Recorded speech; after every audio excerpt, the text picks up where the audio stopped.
A graça e a paz, irmãos, como é que você tá? Estamos aqui em mais um vídeo para dar continuidade do nosso estudo de Romanos, hoje o capítulo 5.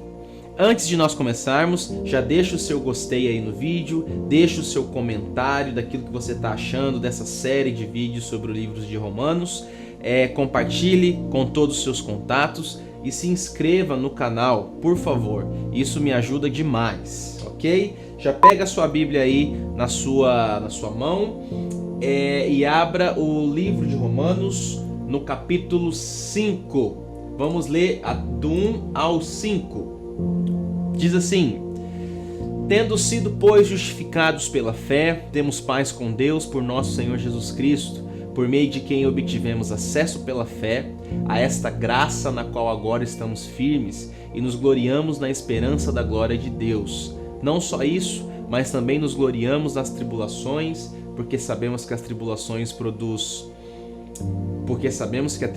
produz perseverança, a perseverança um caráter aprovado, e o caráter aprovado esperança. E a esperança não nos decepciona, porque Deus derramou o seu amor em nossos corações por meio do Espírito Santo que Ele nos concedeu.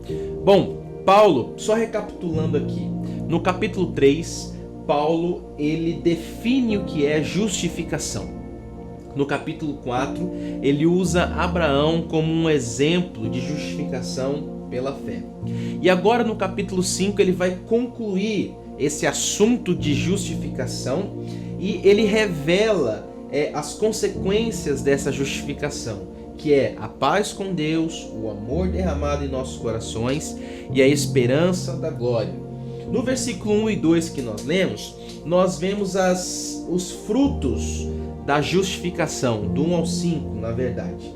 Que é, primeiro, nós temos paz com Deus por meio do Senhor Jesus Cristo. Essa paz, ela não significa um escapismo, uma alienação, uma ausência de problemas. Mas essa paz é o conhecimento de que o nosso relacionamento com Deus foi restaurado. Nós não estamos mais separados, nós não estamos mais longe de Deus, nós somos aceitos por Deus, somos livres da ira do inferno e agora nós podemos agradar a Deus por meio da justiça de Cristo. No mundo espiritual, nós temos uma porta e depois um caminho. Essa porta é a justificação e o caminho é a paz. Os pecadores no mundo, aqueles que não têm Cristo, eles não têm a paz que nós desfrutamos hoje. Eles não têm.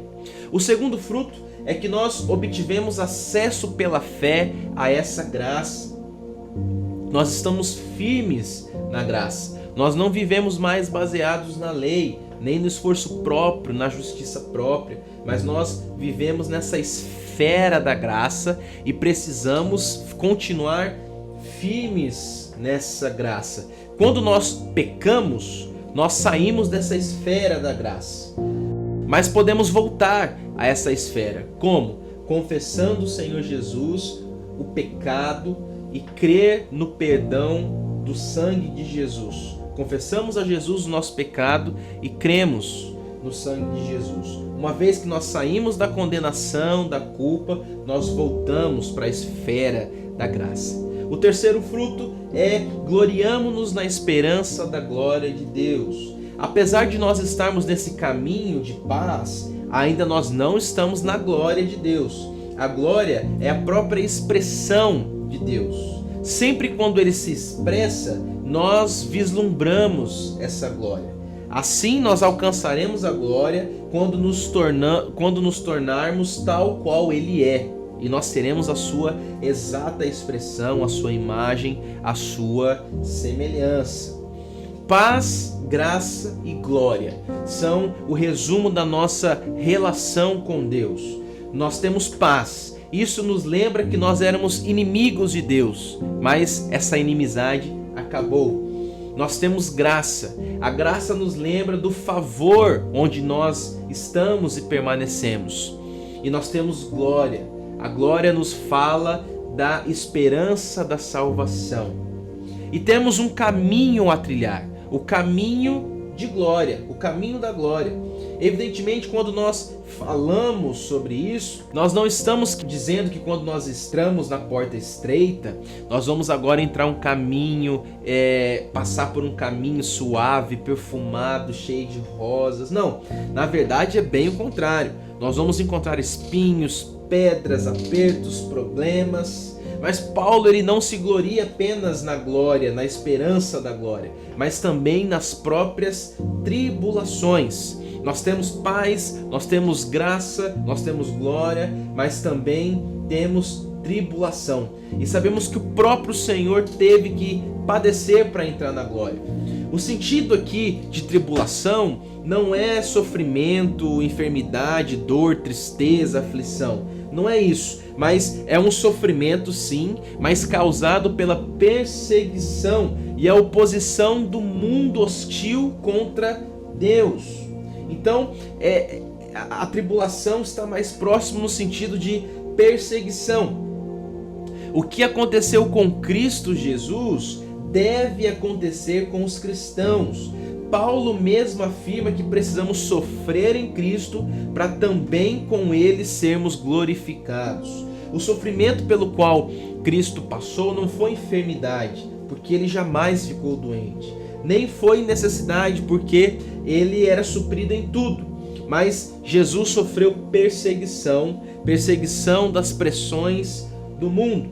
Paulo, ele não está dizendo para nós sermos masoquistas e gostarmos do sofrimento e nem também não passarmos por sofrimento, não sentirmos dores. O que ele está dizendo é que nós somos cristãos e percebemos o cumprimento de um propósito divino através de nossos sofrimentos. Nós não nos alegramos no sofrimento em si, mas pelo que este sofrimento produz. Há nele um processo para desfrutarmos da glória de Deus. Nós gostamos da paz, nós gostamos da glória, gostamos da graça, mas fugimos da tribulação às vezes, é ou não é? Porém, a palavra de Deus, ela diz que elas são necessárias para que nós chegamos até a glória.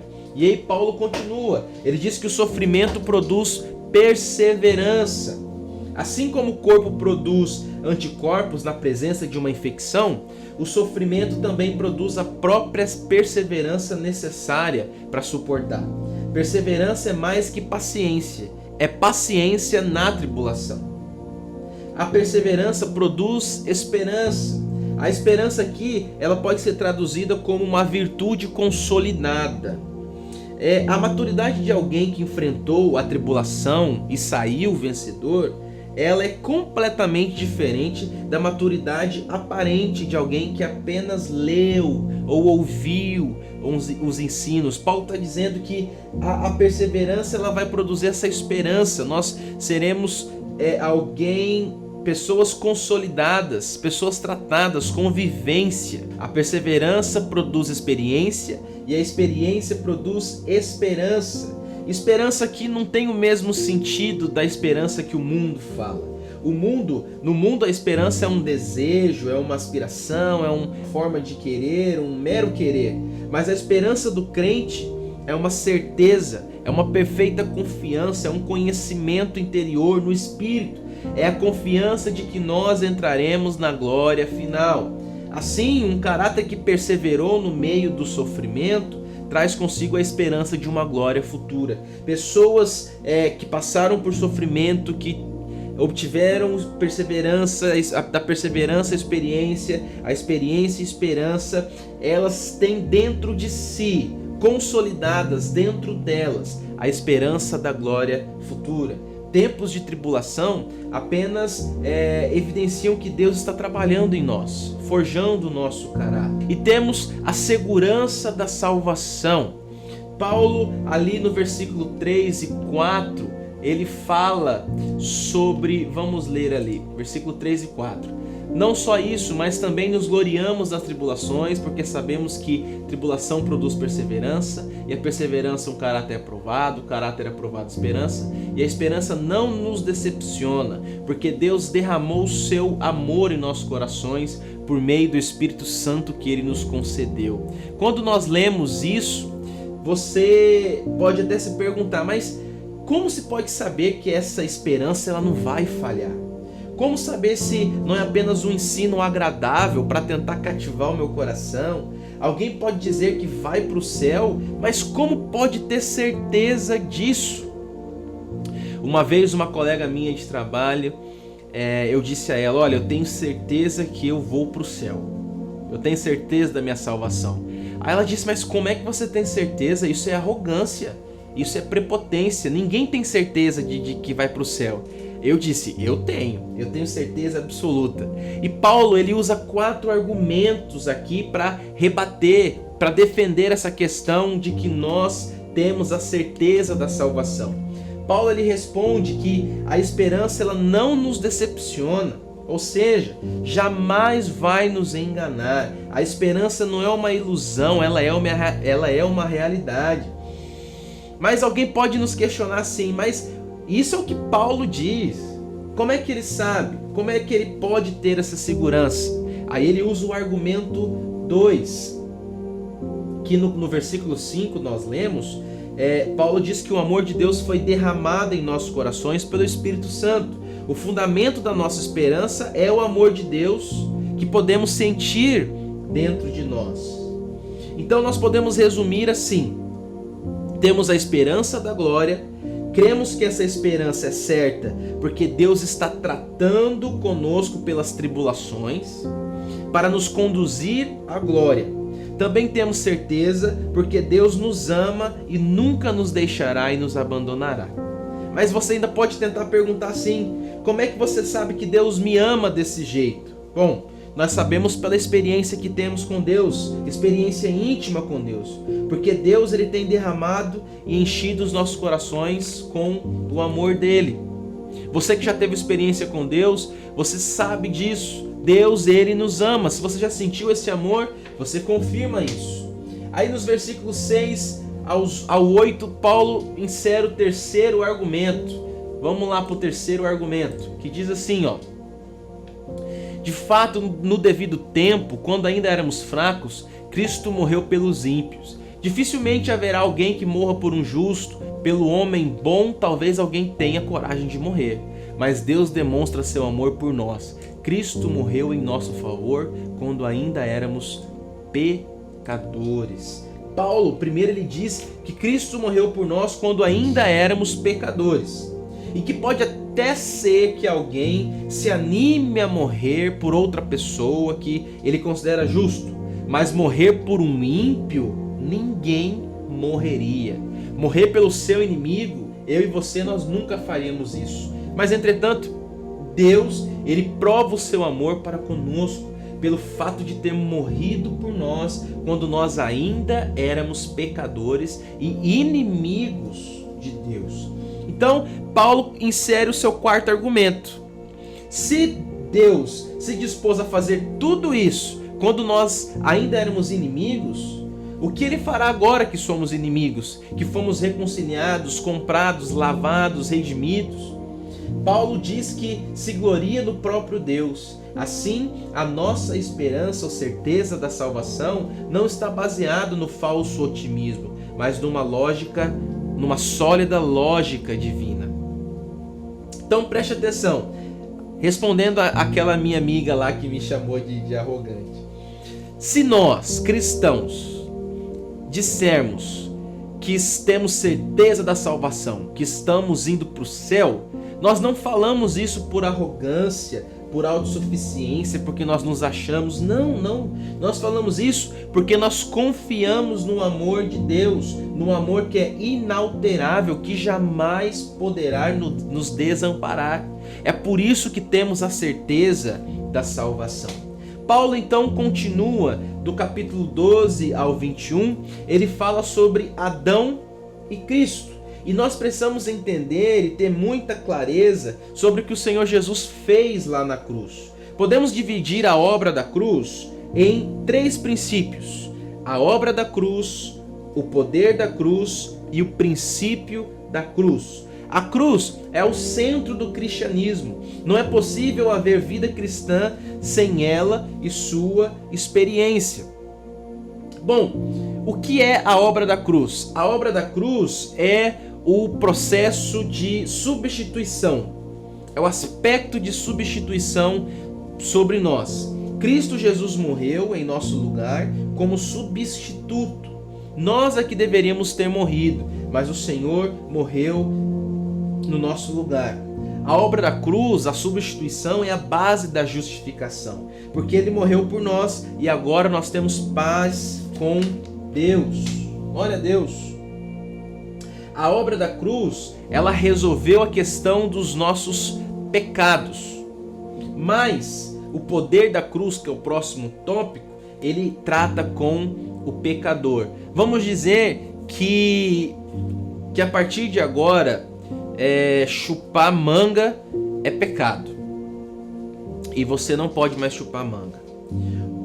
A obra da cruz é o Senhor Jesus tirar todas as mangas do mundo, da face da terra.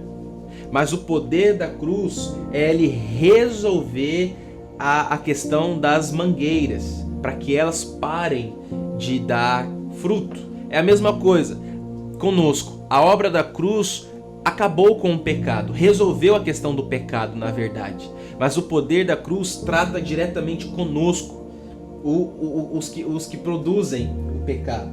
O poder da cruz nós chamamos de o aspecto da inclusão. Nós somos incluídos na morte do Senhor. Quando Ele morreu, nós também morremos juntos com Ele. Entenda, não há nada que você faça que possa agradar a Deus, porque de nós mesmos nós não podemos agradar a Deus. Quando nós lemos o versículo 19 de Romanos, vamos lá no versículo 19, diz assim: logo, assim como por meio da desobediência de um só homem, muitos foram feitos pecadores, assim também por meio da obediência de um único homem, muitos serão feitos justos. Então, a nossa situação aqui não é a questão de tentar agradar, de tentar fazer. Quando nós aceitamos a Jesus, nós temos essa neura, né? Olha, eu tenho que agradar a Deus, ou não quero desagradar a Deus, aquilo que eu fiz eu deixei de fazer. Mas quando você entende no Senhor e você vai avançando, você descobre que o problema está dentro de você, não em tentar agradar a Deus, mas o problema já está dentro de nós. O problema é nós somos o problema. Nós somos pecadores, nós somos uma raça que é constitucionalmente diferente do que Deus intencionou que nós fôssemos. Por causa da queda de Adão, nós nos tornamos incapazes de agradar a Deus. É como se quando Adão pecou lá no Éden, potencialmente todos nós estávamos lá pecando junto.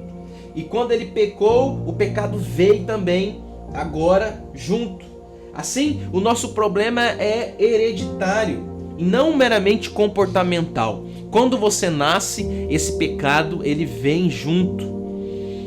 A menos que você saia da hereditariedade humana, mas isso é impossível. Não tem livramento para nós. Todos nós nascemos no pecado.